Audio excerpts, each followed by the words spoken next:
Alright.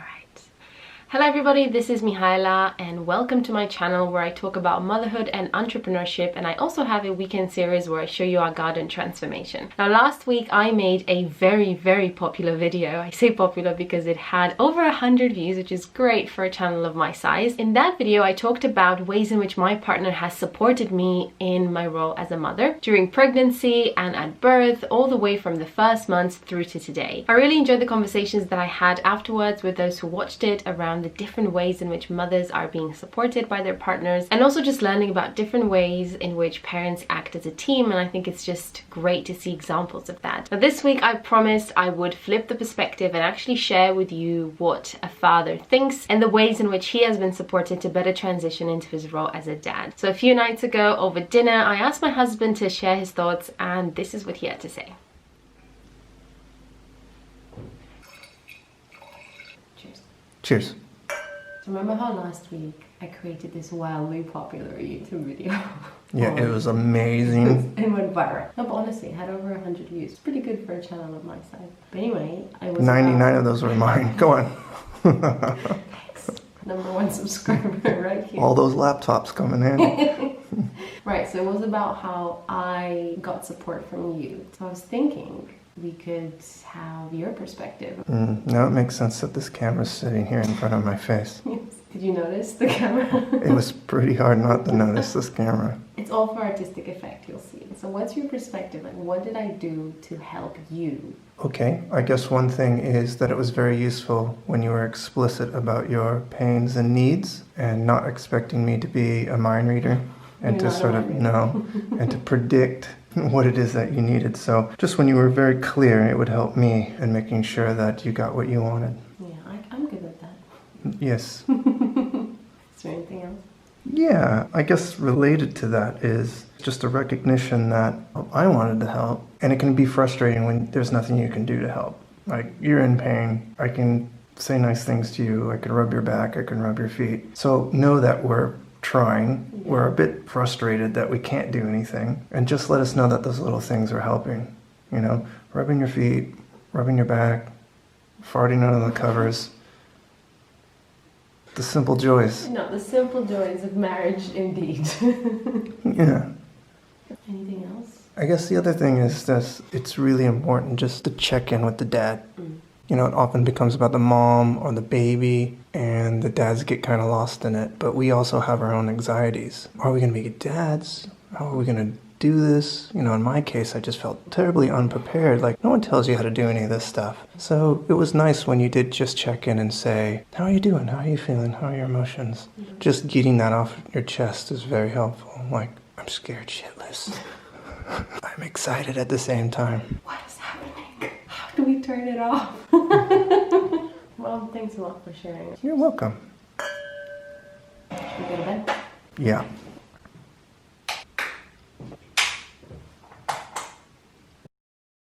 That's just how much we had time for that evening. But what really struck me was really the importance of talking about emotions with fathers. And I think this is something that just in general, when it comes to men and men's mental health, can be a little bit overlooked. Encouraging men to share their emotions, talk about how they feel, is very important. And I think it solidifies that relationship and that bond that starts to happen as parents. You know, just because you have a baby, it doesn't mean that you instantly feel that connection. It takes time to adjust to being a parent. It takes time to develop those feelings of love and connection towards your baby. And I think this is especially important with dads who don't have that closeness and that intimacy that comes with breastfeeding or that comes with carrying your baby 9 months. Something else that really stood out for me in that conversation with Garrett was the need of being very clear about the things that you need. You know, he said that I was very clear about the things that I needed to happen for me to feel comfortable. So it made me think about the importance of advocating for yourself. So I saw this post on Instagram, which I think is very relevant. It talks about the importance of communicating with words such as I need, I want, I require. Instead of, you know, downplaying it or saying LOL at the end or ha ha or trying to make a joke of it. You know, being truly honest about what we need and communicating that clearly, I think makes a huge difference. And I also think it sets up a good model for our kids who learn to be clear about what they need. I think I said needs like a million times. Now, if you're enjoying this video so far, please subscribe to the channel. There's this big red button underneath the video that you can click to subscribe. That would really mean a lot to me. Thank you. I'll wait.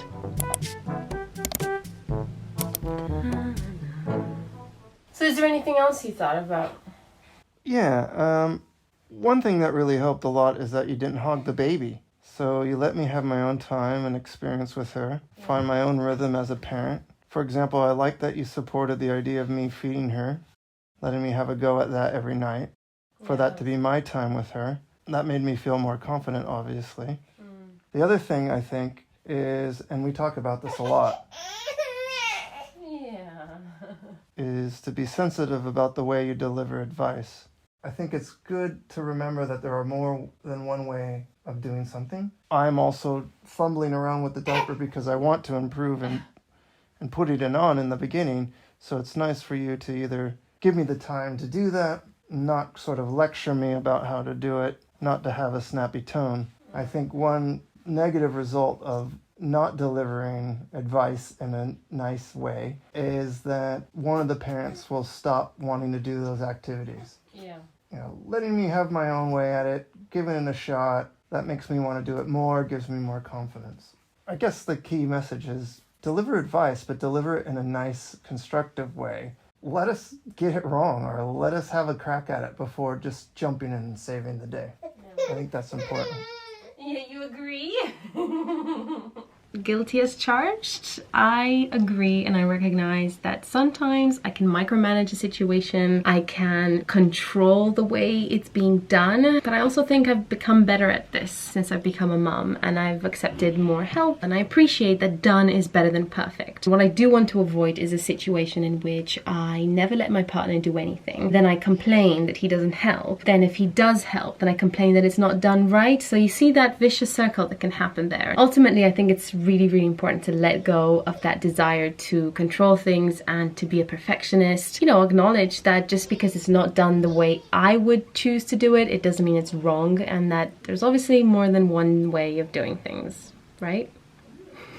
And if there's one last thing, I think it was really helpful that you recognized that I needed to have my own space. I totally get it that the mom needs some space away from baby because you're shouldering the load with the breastfeeding and all that. But I also need to find a little time to exercise, just find a little peace of mind, and not have to be on 24 hours a day. So I think that that was very helpful for my own mental health, just to keep me balanced. You need a break, and so do I.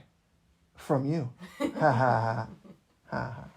Well, this last point definitely resonated with me. I often find myself needing a break. It obviously goes both ways. I think we all need to carve out space for ourselves, you know, for the things that we enjoy doing outside of being a mom or a dad, outside of being a parent. And for Garrett, it's exercise. It really helps him with his mental health. It helps him to stay balanced. Whatever it is, finding that break within the day, whether it's half an hour or an hour to give to yourself, makes a huge difference. I've noticed that, you know, it helps to be less cranky and to be more cooperative and to have just like a better harmony and energy in the house. Another point that Garrett and I spoke about off camera was again the idea of perceiving our partner as a lover, as a soulmate, rather than a parent first and foremost. It's really easy to find yourself at 9 p.m. completely knackered, in bed, completely exhausted, and not finding the energy to make sweet love. You know what I'm saying, right? You know what I'm saying? Oh.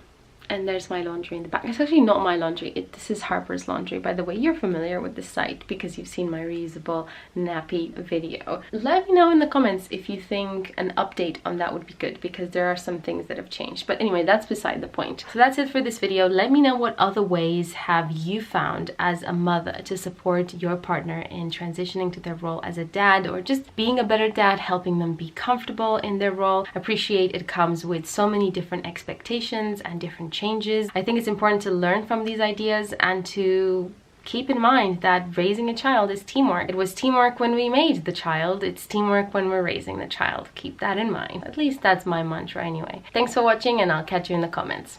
Bye. So, you know how last week I made a video about how you helped me with baby and you look funny. Mm-hmm. You strange. I actually want to make another video where I ask you the things that I helped you with. That's not what you said. Yes. Blooper reel. I'll do more intensity. And that's how I'm going to end this, by the way. The phone is there. Hey! Snappy tone. Here's a perfect example of what not to do. Can you put this in your damn YouTube video? All right.